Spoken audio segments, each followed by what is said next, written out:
الحمد لله الذي خلق السماوات والأرض وجعل الظلمات والنور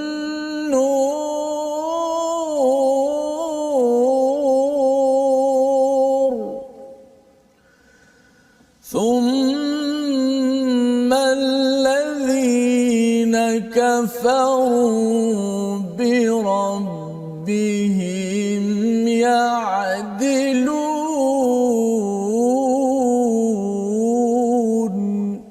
صدق الله.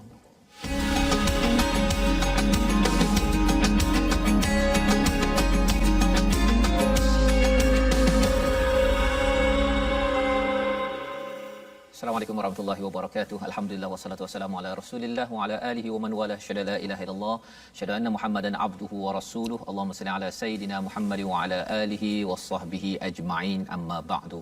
Apa khabar tuan-tuan dan puan yang dirahmati Allah sekalian? Kita bersyukur pada Allah Subhanahu wa taala.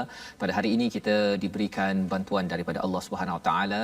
Kita selalu memohon daripada Allah pada suratul Fatihah, ihdinas siratal mustaqim, mohon untuk diberikan hidayah. Dan pada hari ini kita diberikan peluang untuk masuk ke surah baru bersama dengan Ustaz Tirmizi Ali. Apa khabar Ustaz? Baik, alhamdulillah. Kita berada pada surah baru pada hari ini Ustaz.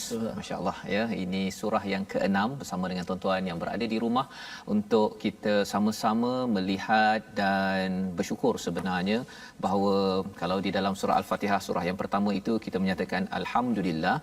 Ini adalah surah kedua dalam Al-Quran yang bermula dengan alhamdulillah, selain daripada surah Al-Kahfi, surah yang ke-18, dan surah Fatir dan juga surah Saba yang bermula dengan alhamdulillah. Jadi ada 5 surah yang bermula dengan alhamdulillah. Jadi 4 surah yang ada termasuk surah Al-An'am ini menceritakan balik semula tentang mengapa kita memuji Allah pada setiap kali kita solat, setiap kali kita membaca Ummul Quran Al-Fatihah. Jadi mari sama-sama kita kongsikan dengan rakan yang lain untuk maklumkan pada mereka hari ini hari surah baru, surah pertama ataupun surah kumpulan Makkiyah ya. Pertama ialah surah Al-Fatihah, kemudian surah Baqarah, surah Ali Imran, surah An-Nisa, surah Al-Maidah, itu semuanya surah Madaniyah, turun selepas Nabi berhijrah ke Madinah. Dan kali ini kita pergi kepada surah Makkiyah. Amat menarik. Apa isinya? Kita mulakan dahulu dengan Ummul Quran Al-Fatihah bersama Ustaz Tirmizi. Silakan Ustaz. A'udzu billahi minasy syaithanir rajim. Bismillahirrahmanirrahim. Alhamdulillahi rabbil alamin. Ar-Rahmanir Rahim. Maliki yaumiddin. Iyyaka na'budu wa iyyaka nasta'in. اهدنا الصراط المستقيم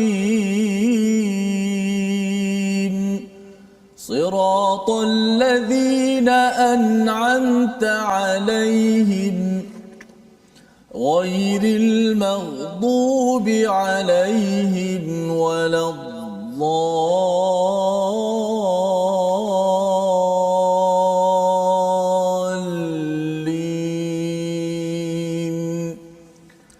Amin ya rabbal alamin. Begitulah bacaan daripada surah Al-Fatihah untuk kita sama-sama menghargai kepada perjalanan hidup kita ini. Alhamdulillah rabbil alamin. Segala pujian bagi Allah, Tuhan sekalian alam. Mengapa kita memuji Allah? Allah Rabb sekalian alam inilah yang menciptakan langit dan bumi. Inilah yang disyarahkan ataupun dijelaskan dalam ayat pertama surah Al-An'am, surah Makkiyah, surah yang turun pada Nabi Muhammad sallallahu alaihi wasallam di bahagian ketiga ataupun bahagian hujung dalam kehidupan Nabi di Makkah, ya, sebelum Nabi berhijrah ke Madinah.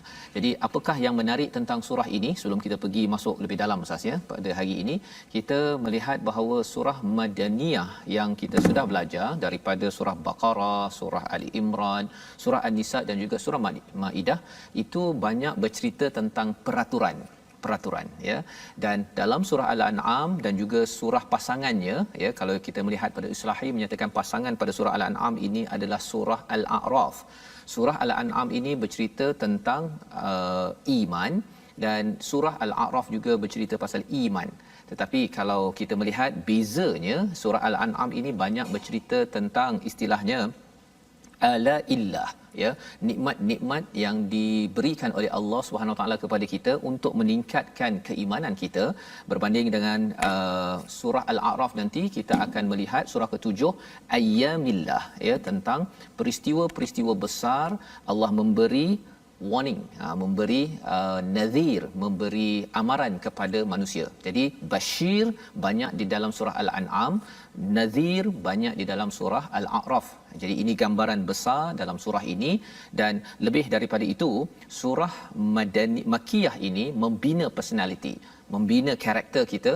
Dan surah Madaniyah, surah yang kita dah belajar sebelum ini, surah Baqarah, surah Ali Imran, surah Nisa dan juga surah Al-Maidah, itu adalah untuk mencantikkan personality kita, ya. Jadi surah Makkiyah ini banyak bercerita tentang nilai, maka kena ada peraturan. Pasal ada dua ekstrim dalam kehidupan, ada orang yang dia ikut peraturan tapi tidak ada nilai. Ada orang yang ada nilai, ya, dia mungkin kata saya ini ingin menghargai Allah, tetapi dia tidak mematuhi kepada peraturan, ya.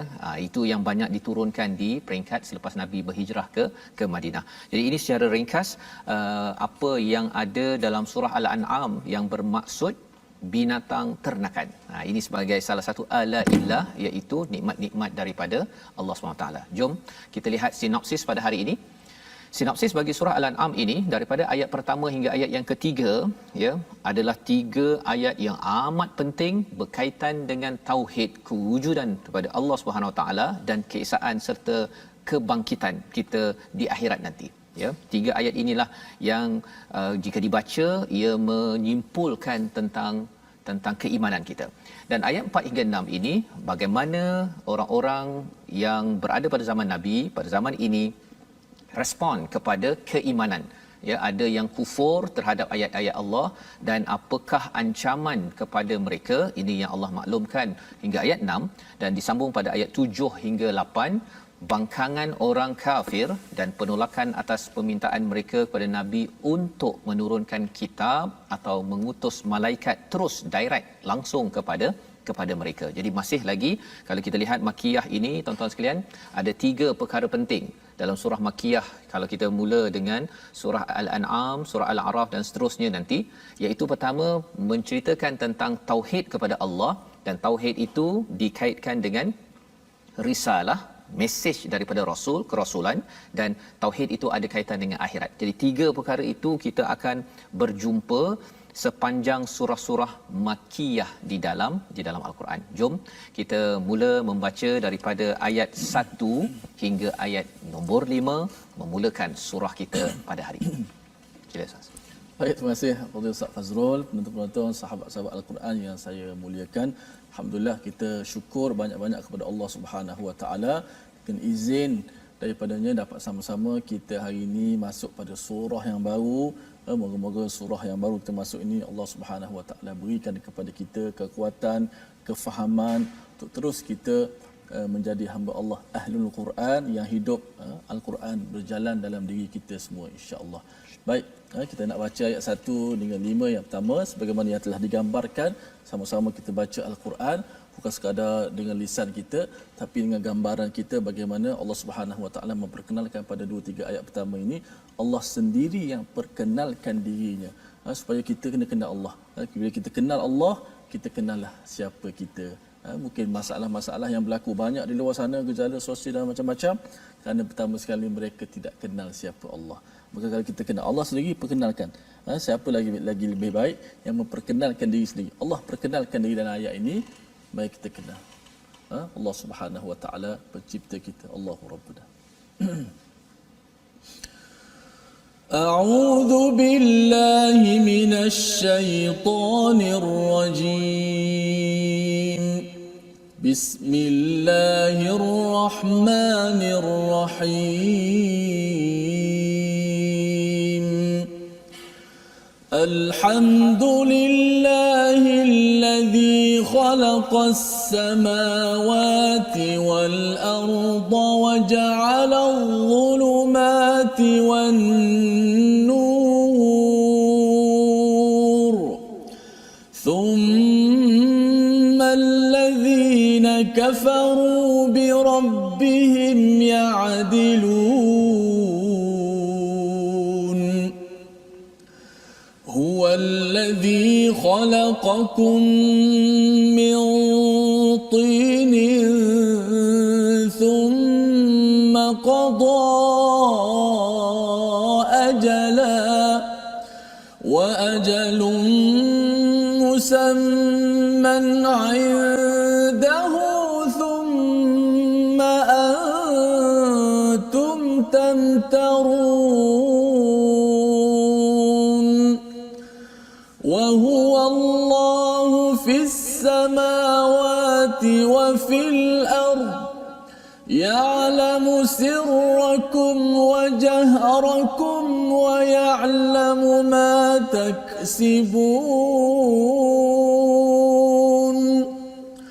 Wa ma ta'tihim min ayatin min ayati rabbihim illa kanu 'anha mu'ridin. Faqad kadzabu bil haqqi lamma ja'ahum fasawfa ya'tihim anba'u ma kanu bihi yastahzi'un. Sadaqallahu Surah Al-Azim, gitulah bacaan daripada ayat pertama hingga ayat yang kelima di dalam surah Al-An'am.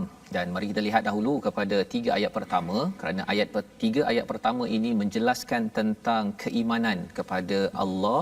Allah memperkenalkan dirinya, Alhamdulillahillazi khalaqas samawati wal ard.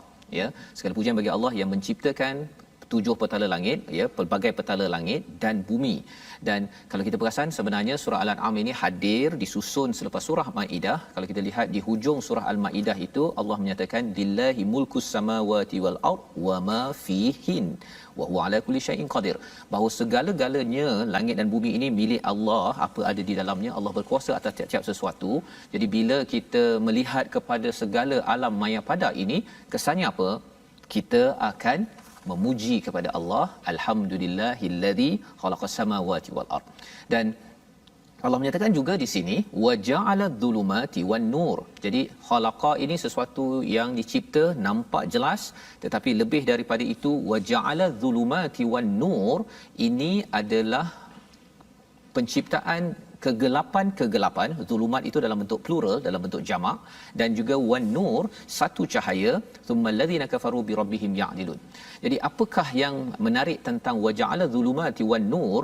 Allah menjadikan kegelapan-kegelapan yang ada dan Allah berikan cahaya, dan cahaya itu tak banyak Ustaz ya, satu je. Jadi kegelapan banyak. Kalau Ibn Abbas menyatakan zulumat ini sebagai kufur, nur itu adalah iman. Jadi dengan satu keimanan ia dapat melenyapkan segala kegelapan-kegelapan, masalah-masalah kekufuran yang ada di atas muka bumi ini. Summalladina kafaru bi rabbihim ya'dilun. Tapi masalahnya bagi orang yang kufur pada Allah, orang yang ada kebenaran, kafara itu ada biji benih dan kemudian ditutup dengan tanah, itu kafara. Summalladina kafaru, orang yang kufur itu bi rabbihim ya'dilun, pada Tuhannya dia ya'dilun, menyamakannya. Dia kata bahawa Tuhan dengan makhluk sama saja. Padahal Tuhan dah jadikan, ciptakan langit bumi ini, tak ada makhluk yang mengaku, Firaun pun tak berani nak mengaku bahawa dia boleh benamkan dan terbitkan matahari, ustaz ya. Jadi ini yang salah pandang ataupun cuba ditutup oleh orang kufur, orang kafir. Dan orang kafir juga merasakan bahawa kegelapan dan juga cahaya sama saja. Sama sahaja agama Islam ke, Kristian ke, agama Buddha ke, sama sahaja. Ya'dilun. Tetapi bagi orang yang beriman tahu bahawa tak sama. Ya, itu sebabnya bila bercakap tentang zulumat wan nur ini ada dua perspektif. Satu, kegelapan cahaya yang kita nampak dari luar, fizikal. Tapi yang lebih daripada itu, kegelapan dan juga cahaya dalam hati kita. Jadi mungkin ada orang yang ustaz ya, dia nampak cahaya, dua-dua nampak cahaya. Betul. Tetapi seorang ini dia mungkin kerana dia tak ada ilmu keimanan, maka dia nampak cahaya, dia nampak matahari je. Tapi orang yang beriman kata subhanallah. Allah.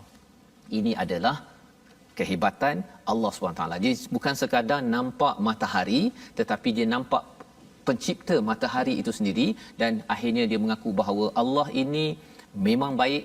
Alhamdulillahillazi khalaqas samawati wal ard. Dan itulah yang menjadi puji-pujian kita setiap hari bila kita membaca Fatihah. Salah satu penerangannya ada pada ayat nombor 1 ini. Jadi pada ayat yang nombor 2, kalau katakan tadi ayat 1 ada istilahnya makro dan mikro, ustaz ya. Makro ni besar-besar, langit bumi, tapi mikro tu sampai tahap cahaya dalam hati kita ini pun Allah ciptakan ataupun Allah jadikan. Wallazi khalaqakum. Allah memberi tahu kepada kita tentang perkara kecil yang berlaku dalam diri kita daripada langit dan bumi, daripada bumi yang Allah ciptakan. Allah jadikan min tin. Tanah kita ini dicipta daripada tanah. Thumma qada ajala. Ada dua ajala kat sini. Kalau tuan-tuan perasan, ajala yang pertama dengan ajalun yang kedua tu berbeza pasal tidak ada alif lam ma'rifah kat situ. Jadi thumma qada ajala itu adalah batas waktu kematian, ketentuan untuk kita pergi daripada hidup kita di dunia ini. Itu ajal yang pertama. Tetapi ada ajal yang kedua. Wa ajalum musamman indah, ya, iaitu batas waktu yang musamma ini maksudnya yang dinamakan, yang selalu orang beri nama macam-macam. Hari kiamat, hari pembalasan, bahasa Arabnya yaumul hisab, yaumul qiyamah, zalzalah, macam-macam nama. Jadi wa ajalum musamman indah ini adalah ketentuan yang kedua. Pertama, ajal kita. Kalau kita dah perhatikan ramai kawan-kawan, tuan-tuan sekalian yang menghadapi ajal pertama, meninggal, maksudnya ialah mudah bagi Allah untuk membangkitkan semula kita dan bertemu dengan ajal yang kedua, ketentuan di akhirat nanti, ya. Summa antum tamtarun. Tetapi cabarannya apa, tuan-tuan? Ramai di kalangan kamu yang meragukan hari pembalasan. Dalam Al-Quran kita ada istilah raib, ragu juga. Kita ada istilah syubbah ataupun lubus ataupun marij. Tetapi yang digunakan di sini adalah miryah yang membawa pada perkataan tamtarun. Apa maksud miryah ini ataupun tamtarun? Iaitu ada fakta yang memang betul-betul jelas tetapi diragukan. Dah jelas dah bahawa matahari itu adalah matahari yang memberi cahaya, tapi ada yang ragu-ragu betul ke matahari ini hebat, kan, ataupun diciptakan. Dah tahu dah memang matahari ini tak ada siapa yang boleh ciptakan, tak ada siapa yang boleh menafikan perkara tersebut. Jadi bagi kita yang melihat matahari, kita yakin bahawa mesti ada penciptanya. Maka kalau ada pencipta matahari, mudah sahaja bagi Allah Subhanahu Wa Taala, ustaz ya. Kalau kita boleh tengok Allah ciptakan ramai orang daripada kosong jadi ada, nak bangkitkan semula sampai di akhirat nanti, itu adalah fakta, ya. Dia bukan lagi rasa-rasa, itu adalah sesuatu yang jelas, dan itu ada kaitan dengan keimanan kita kepada Allah Subhanahu Wa Taala. Perkara yang ketiga, ayat yang ketiga, wa huwallahu fis samawati wa fil ard ya'lamu sirrakum wa jahrakum wa ya'lamu ma taksibun. Iaitu Allah, dialah yang berada ataupun yang disembah pada langit dan di bumi, mengetahui yang kamu rahsiakan, yang kamu zahirkan. Ya, jadi ini perkara yang ketiga, wa ya'lamu ma taksibun. Allah tahu apa yang saya buat, tuan-tuan buat. Keimanan ini menjelaskan kepada kita bahawa Allah bukan sekadar jaga yang besar-besar, yang kecil-kecil pun Allah tahu, Allah jaga. Inilah yang memberi kepada kita keimanan yang lebih kuat bahawa kalau katakan ada di kalangan kita ada masalah ustaz ya, dia rasa dia mengadu dalam hati je saja, nak cakap lebih-lebih pun saya tak berani contohnya. Allah tahu, dan inilah yang menyebabkan ada orang yang respon dengan baik, ada yang respon tidak baik. Jom kita baca ayat nombor 4 untuk kita melihat macam mana respon yang ditegur oleh Allah di dalam surah Al-An'am ini. Ayat keempat. A'udzubillahi minasyaitanir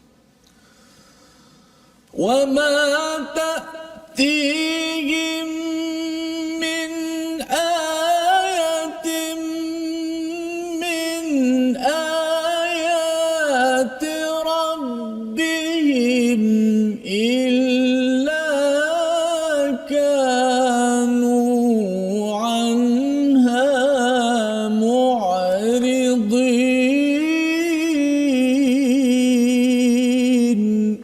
Sadaqallahu alazim. Dan setiap ayat daripada ayat-ayat Tuhan yang sampai kepada mereka, kepada orang-orang yang kafir itu, semuanya selalu diingkari. Jadi daripada 3 ayat yang pertama, bagi orang yang beriman, tengok kepada segala pembuktian yang Allah berikan, no problem, tak ada masalah, saya terima, malah menguatkan lagi keimanan. Bagi orang-orang yang berada di Mekah, bila mereka mendengar daripada Nabi membawakan hujah ayat pertama, ayat kedua, ayat ketiga, makin kuat. Tetapi sebahagiannya wa matatihi min ayah, bila nampak kepada ayat ataupun kebesaran-kebesaran daripada Allah Subhanahu Wa Taala, illa kanu anha mu'ridin, mereka berpaling. Mereka merasakan bahawa istilah arada ini sebenarnya membawakan, bila arada maksudnya meninggalkan ataupun mengabaikan secara terus terang, secara betul-betul memang nak mengabaikan. Kerana apa? Kerana ada agenda di sebalik keimanan ataupun kekufuran yang dilakukan. Kerana saya nak pangkat, saya nak utamakan diri saya kepada status saya, dan inilah yang berlaku yang Allah bongkar dalam ayat yang keempat. Dan kita akan menyambung lagi, tetapi mari kita lihat dahulu kepada perkataan kita pada hari ini, iaitu perkataan adalah, ya, yang biasanya kita faham sebagai adil dan seimbang, ya, itu yang kita biasa faham 28 kali dalam al-Quran. Tetapi daripada ayat yang pertama, bila dinyatakan summal ladzina kafaru bi rabbihim ya'dilun, ini maksudnya apa? Apabila kita manusia dengan manusia diberikan hak sesamanya sama rata, itu adil. Tetapi bila manusia disamakan dengan Tuhan, itu juga ya'dilun, itu adalah adil yang negatif, ya, yang tidak wajar dibuat, menyamakan Tuhan dengan makhluk buat sesuatu kemudian kata sama je dengan Tuhan, ataupun kegelapan dengan cahaya sama sahaja. Sebenarnya itu adalah adil yang negatif yang ditemplak oleh Allah pada ayat yang pertama lagi. Jadi ini yang kita akan lihat dalam surah Al-An'am. Kita ingin melihat keadilan itu dengan cara yang benar, bukan menyamaratakan pada tempat yang salah. Jadi kita berehat sebentar, kita bersambung kembali selepas ini. My Quran Time, baca faham amal, insya-Allah.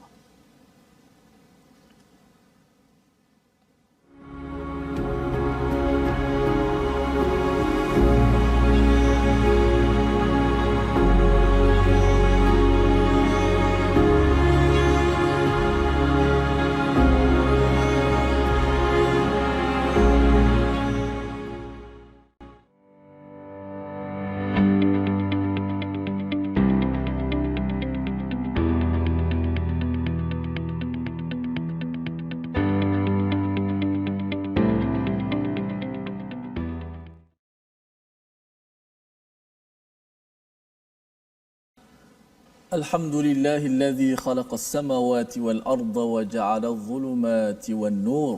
Segala puji bagi Allah yang telah menciptakan langit dan bumi dan menjadikan gelap dan terang. Itulah hebatnya Allah Subhanahu wa taala yang menciptakan segala yang ada di langit dan di bumi, dan kita sebagai hamba-Nya adalah kita melihat ini sebagai kekuasaan Allah Subhanahu wa taala. Kita melihat langit, kita melihat lautan yang begitu hebat, kita akan sebut subhanallah. Itulah perkataan pertama yang diajar kepada kita semua untuk melihat kebesaran Allah Subhanahu wa taala. Alhamdulillah, terima kasih kepada semua yang terus istiqamah dalam My Quran Time, baca faham amal. Baik, kita nak seperti biasa kita nak belajar sedikit ilmu tajwid. Hari ini kita masuk kepada sifat yang baru, iaitu sifat inhiraf. Mungkin jarang kita dengar sifat ini dan jarang kita belajar. Sifat ke-14 daripada sifat-sifat lazimah. Adapun sekarang ni kita menghuraikan sifat-sifat yang tunggal yang tidak ada lawan. Inhiraf dari segi bahasa maksud dia melencong. Istilahnya ketika menyebut hurufnya melencong.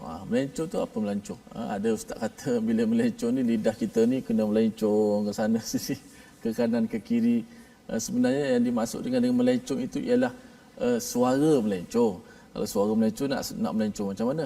Kalau lidah yang melencong susah juga kan tu, sebab ada yang bila sebut lam je dia gitu kan, dia nak lidah kita melencong. Tidak.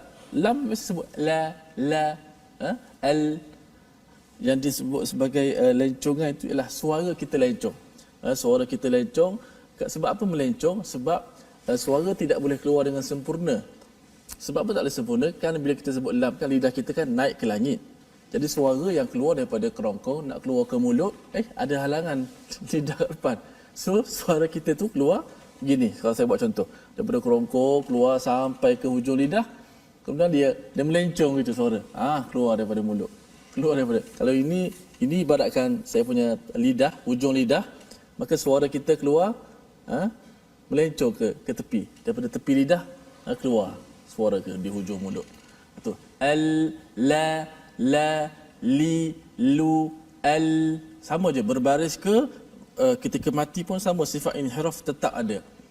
Kerana bila sebut berbaris tetap ada, bila mati lebih jelaslah, lebih awdah, lebih jelas sifat tu. Alhamdu, maka suara keluar tu dia keluar daripada kerongkong kita, kemudian dia melencong ke sebelah tepi kanan dan kiri hujung lidah, keluar ke depan. Itu masuk lencongan.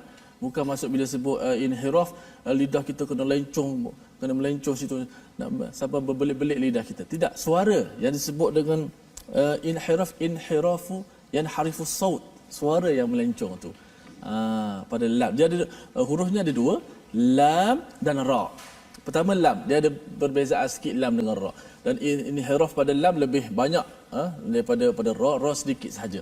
Contoh ayat kita alhamdu. Ini sifat yang tak susah. Jangan pula bila belajar inhiraf, makin susah pula sebut lam. Padahal senang aja. Alhamdu itu saja. Jangan sampai tak ada. Dia melencong itu, ingat mailu sautul harf. Maksud dia suara yang melencong. Kenapa? Bila lidah kita angkat ke atas, maka suara tak boleh keluar straight ke depan macam tu. Kerana lidah kita tak angkat.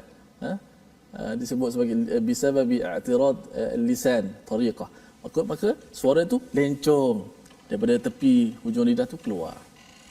Juga pada ra, ya'lamu sirrakum. Ra ya'lamu sirrakum. Cuma ra, inhiraf pada ra ini, lencongan pada ra sedikit saja berbanding lam. Kerana ra dia hanya melencong sedikit, kemudian dia tetap keluar daripada hujung lidah kita. Tak seperti lam. Itu sifat inhiraf. Jangan pening-pening. Jangan sebab bila belajar inhiraf tak boleh sebut pula lam dengan ra. Macam mana kita sebut dah betul. Cuma nak sebutnya sifat inhiraf ni ada pada lam dengan suara pada ra. Kerana apa? Disebut li adabi kamali. Maksudnya tidak dapat kesempurnaan suara keluar tu pada makhraj lam dengan ra. Kerana lidah kita terangkat, maka suara itu keluar, dilencongkan suara itu. Tidak ada apa-apa ini, jangan risau. Tidak ada apa-apa ya. Cuma nama je Ustaz ya, nama ya. Kita dah biasa, cuma dia kadang-kadang ada orang dia susah nak sebut ra Ustaz ya, pasal lidah ada orang kata lidah pendek, betul ke? Lidah pendek. Ada ke? Saya rasa pertama mungkin jugalah, tapi kalau diletakkan pada tempat yang itu berkaitan dengan makhraj lah. Makhraj tempat yang betul, insya-Allah boleh sebut. Okay, pasal ada yang bila cakap sampai kat atas dia kalau cakap terima tu dia jadi ra dia tu dia tak berapa ra kan. Jadi itu pasal apa tu? Adakah pasal inhiraf tu tak berlaku secara dia bagus? Tidak berkaitan dengan sangat, dia berkaitan pada makhraj. Maknanya dia sebut ra, sepatut ra ni hujung lidah. Tapi dia sebut ra tidak hujung lidah, dia sebut pada pangkal lidah. Dia pergi pada pangkal, dia pergi pada hujung halkum. Ra. Dia letak situ dah. Dia dah set dah. ra ra jauh tu. Tapi kalau dia disebut ra pada tempat yang betul, pada hujung lidah, Boleh. dinaikkan ke atas dan ada sifat getaran, maka boleh sebut ra Boleh, insya-Allah. maksudnya dia boleh dilatih Boleh Ustaz, latih. boleh dilatih. Masya-Allah ya. Jadi itu panduan untuk kita bersama membaca dan memahami hari ini istilahnya inhiraf Ustaz ya. Semalam pun kita ada bincang juga, inhiraf ni biasanya penyelewengan kalau dalam akidah apa sebagainya kan, tapi ini bukan dalam tajuk akidah, tajuk tajwid kita pada hari ini. Baik, kita meneruskan pada ayat yang ke-6 hingga 8 untuk kita melihat. Sebelum kita melihat pada ayat 6 ini, Allah bercerita tentang apakah yang berlaku pada ayat 5 ini. Faqad kadzabu, orang-orang yang kufur, mereka ini satu berpaling pada ayat 4, kemudian dia mendustakan. Ya, bila cakap mu'ridin ini dia mungkin dalam hati saja dia kata dia muka dia pun dah mencebik kepada kebenaran, dan kemudian dia dimanifestasikan, dikeluarkan, ditunjukkan dengan perkataan kadzabu, ya, mendustakan, katakanlah dia ni nabi, bukan nabi, ni manusia biasa saja kan. Dalam surah Yasin ada cakap mithluna bashar mithluna, manusia seperti kami juga, ya. Jadi itu adalah tanda-tanda mendustakan risalah, dan lebih daripada itu faqad kadzabu bil haqq, mendustakan kebenaran yang sampai, lamma ja'ahum fasawfa ya'tihim amba'u ma kanu bihi yastahzi'un, ya. Apa yang berlaku, maka kelak akan sampai kepada mereka berita-berita yang selalu mereka perolok-olokkan. Jadi mula-mula dia mendustakan, kemudian dia mempermain-mainkan. Ini adalah teknik-teknik bagaimana orang boleh menjadi kufur. Dan Allah memberitahu kepada kita bahawa cuba perhatikan kesan kepada orang-orang terdahulu, apakah yang Allah suruh perhatikan.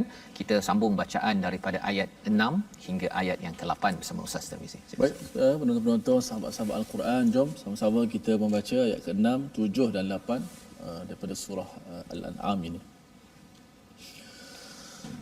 A'udzu billahi minasy syaithanir rajim. ألم يروا كم أهلكنا من قبلهم من قرن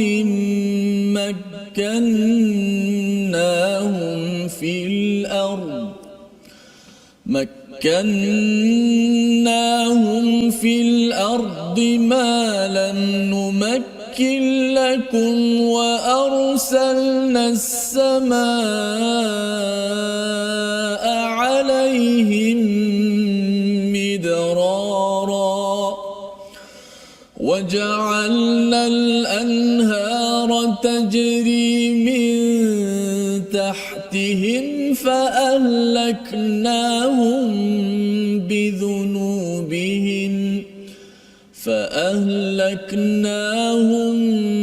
بذنوبهم وأنشأنا من بعدهم قرنا آخرين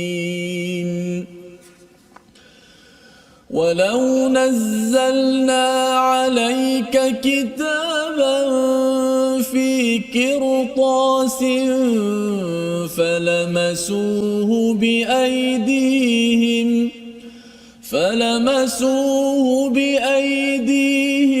لقال الذين كفروا إن هذا إلا سحر مبين وقالوا لولا أنزل عليه ملك ولو أنزلنا ملكا لقضي الأمر ثم لا ينظرون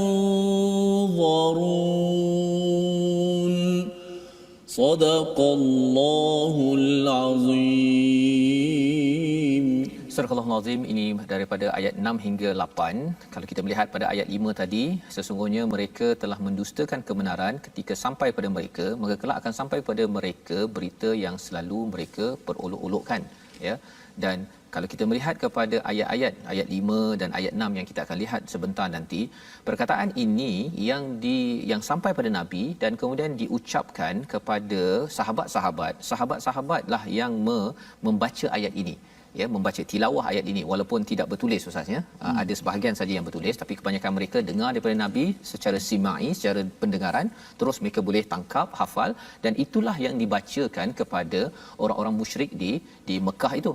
Jadi kalau kita lihat kepada ayat yang contohnya fasaufa yatihim amba ma kanu bihi yastahziun, kelak akan datang kepada mereka amba, berita yang besar, azab ma kanu bihi yastahziun.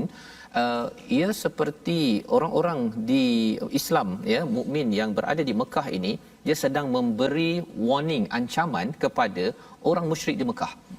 Orang biasa-biasa ya, tetapi memberi perkataan warning, ancaman kepada siapa? Ini orang-orang besar, Abu Sufyan contohnya, ataupun siapa lagi, mungkin kita bercakap tentang Abu Jahal, kita bercakap tentang tokoh lain, Walid bin Mughirah. Semua ini adalah elite group, kumpulan yang tinggi, elit, dan kemudian diingatkan oleh orang bawahan, orang biasa-biasa. Jadi sebenarnya dalam ayat ini kalau kita lihat, alam yarau kam ahlakna, tidakkah mereka memerhatikan berapa banyak umat sebelum mereka yang telah kami binasakan.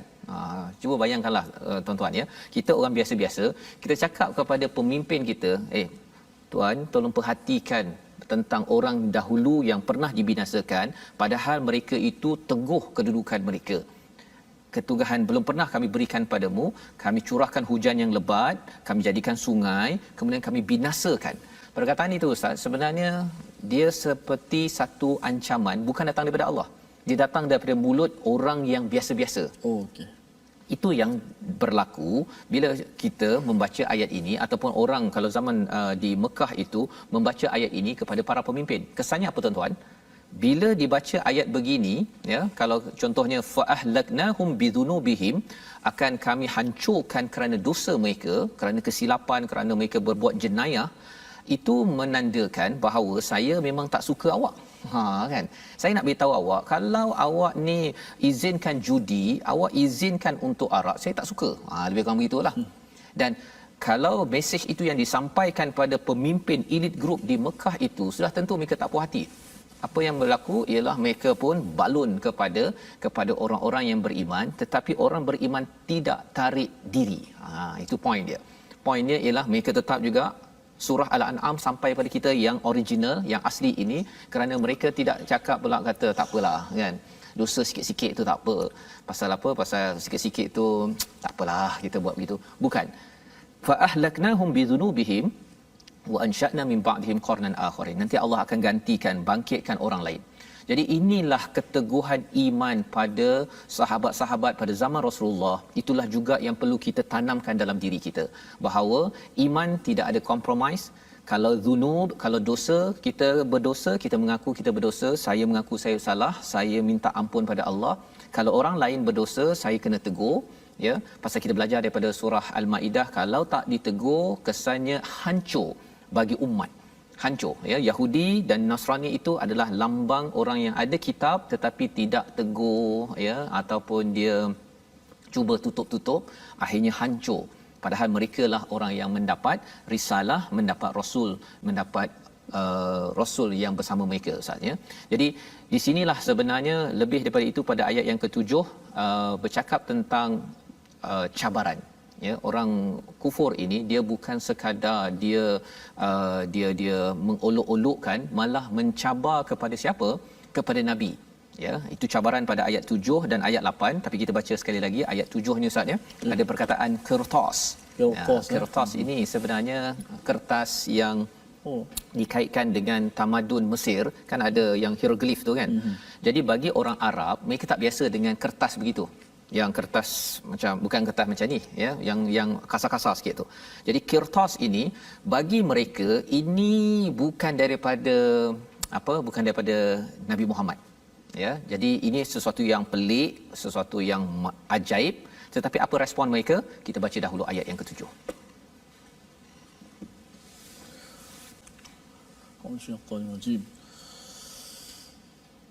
ولو نزلنا عليك كتابا في قرطاس فلمسوه بأيديهم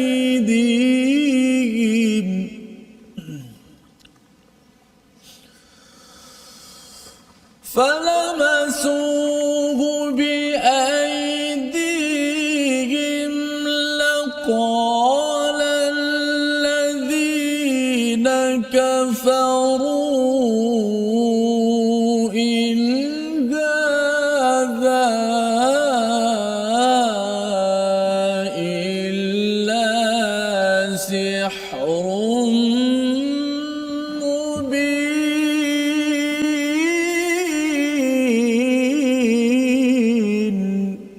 صدق الله. Surah Al-Azim ayat yang ke-7, dan sekiranya kami turunkan kepadamu wahai Muhammad tulisan di atas kertas sehingga mereka dapat memegangnya dengan tangan mereka, nescaya orang-orang kafir itu berkata ini tidak lain hanyalah sihir yang nyata. Ya, maksudnya kertas bukan teknologi yang ada di kawasan Arab pada waktu itu. Kalau Allah turunkan kitab, ya, Al-Quran ini, tulisan peraturan ini di atas kertas, perkara itu ajaib, maksudnya ini sesuatu yang hebat. Apa yang mereka buat? Falamasuhu biaidihim, mereka akan pegang-pegang, pasal benda ni pelik Ustaz, ya, satu perkara yang pelik. Tapi apa yang berlaku? Pasal dalam hati mereka itu ada zulumat. Laqala alladhina kafaru, berkatalah orang-orang kafir itu, in hadza illa sihrun mubin, ini hanyalah sihir. Ya, walaupun dia yang nakkan benda yang hebat-hebat, yang pelik-pelik daripada Allah SWT untuk mengesahkan kebenaran Nabi, tetapi apa yang berlaku ialah pasal yang masalahnya adalah dalam hati itu sendiri. Inilah yang kita lihat pada ayat 115 pada surah Al-Maidah sebelum ini. Kita tengok semalam bila Allah menyatakan tentang Hawariyun, Ustaz, ya. Yeah. Hawariyun dia minta Maidah minas sama, ya. Allah mengatakan Allah boleh turunkan. Tetapi kalau kamu kufur selepas Allah turunkan, apa Allah cakap? Fa inni u'adzibuhu 'adzaban la u'adzibuhu ahadan minal alamin. Aku akan azab dengan azab yang tidak pernah kena seluruh alam. Allah. Pasal apa? Pasal minta lebih-lebih. Ya, minta lebih-lebih. Okey, jadi inilah yang dilihat pada ayat yang ke-8 juga. Satu lagi, waqalu, kata mereka, kalaulah diturunkan malak. Apa maksud malak? Seorang malaikat. Pasal Nabi kata dapat wahyu, mestilah ada bodyguard. Kan? Mana bodyguardnya? Jadi mereka kata, kalau dah bagi pada Nabi Muhammad, dia ni orang biasa-biasa, bagi pada kami je lah, turunkan malaikat kepada kami. Walau anzalna malaka, ya, jikalah diturunkan malaikat, laqudiyal amru thumma la yunzarun, ya, iaitu apa? Malaikat ini hanya datang pada Rasul untuk bawa wahyu. Kalau malaikat turun kepada umat manusia, petandanya apa pada zaman dahulu? Sedang membawa bala, Ustaz. Itu dalam sejarah, kan. Kalau malaikat turun bertemu dengan Lut, maksudnya, ya. Jadi inilah yang kita perlu beri perhatian. Dalam hal ini mereka mencabar, minta benda pelik-pelik, tapi sebenarnya mereka sedang meminta azab daripada Allah kerana tidak menghargai kepada apakah mukjizat ataupun anugerah yang Allah telah berikan. Dan inilah situasi yang kita lihat pada halaman 128 ini secara luasnya. Mari kita sama-sama saksikan.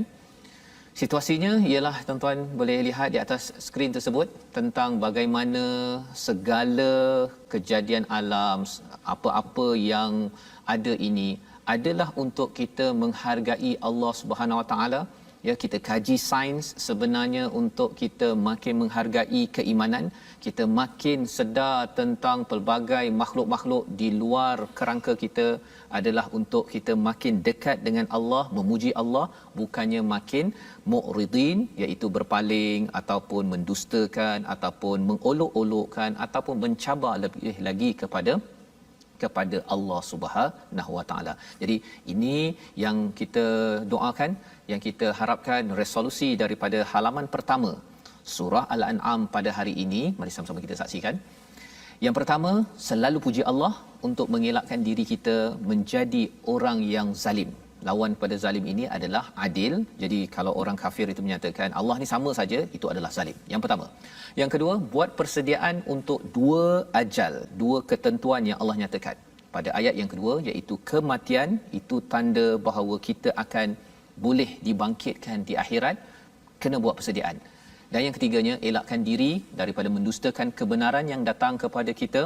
Apa sahaja yang Allah datangkan, semuanya itu adalah ayat, jangan didustakan, kerana apabila ia didustakan, Allah pernah menghancurkan orang yang lebih hebat daripada kita pada zaman dahulu. Kita tidak mahu diazab pada dunia ini sampai ke akhirat nanti. Kita doa sama-sama bersama dengan Ustaz Tirmizi. Bismillahirrahmanirrahim. Allahumma lakal hamdu anta qayyumus samawati wal ardi wa man fihin. ولك الحمد أنت ملك السماوات والأرض ومن فيهن ولك الحمد أنت رب السماوات والأرض ومن فيهن ولك الحمد أنت نور السماوات والأرض ومن فيهن اللهم لك أسلمنا وبك آمنا وعليك توكلنا وإليك أنبنا اللهم اغفر لنا ذنوبنا وكفر عنا سيئاتنا وتوفنا مع الأبرار يا عزيز يا غفار اللهم أنت الله لا إله إلا أنت الغني ونحن الفقراء أنت الغني ونحن الفقراء أنت القوي ونحن الضعفاء لا إله إلا أنت سبحانك إنا كنا من الظالمين والحمد لله رب العالمين. Amin ya rabbal alamin. Moga Allah mengabulkan doa kita untuk mendapat cahaya daripada Allah Subhanahu Wa Taala pada setiap masa. Itulah yang Allah ciptakan. Allah jadikan zulumati wan nur, kita ada kegelapan-kegelapan dengan kita kembali pada cahaya. Inilah yang kita ingin sebarkan dalam tabung gerakan Al-Quran, cahaya Al-Quran yang tuan-tuan boleh sokong bersama, menyumbang dalam nombor yang tertera. Kita menghasilkan program-program wacana dan juga perbincangan berkaitan dengan Al-Quran agar masyarakat terus dipancar cahaya, dan cahaya inilah yang kita tatap pada setiap hari pada jam 5 ulangan, pada jam 10 malam dan 6 pagi ulangan siaran kita pada hari ini. Rancangan ini yang dibawakan oleh Mufas yang mendoakan kita semua agar terus berpegang kepada tali Allah, cahaya Allah, dan jangan main-main dengan peringatan daripada Allah. Kita bertemu lagi pada episod esok hari menyambung kepada surah Al-An'am, My Quran Time, baca, faham, amal, insya-Allah.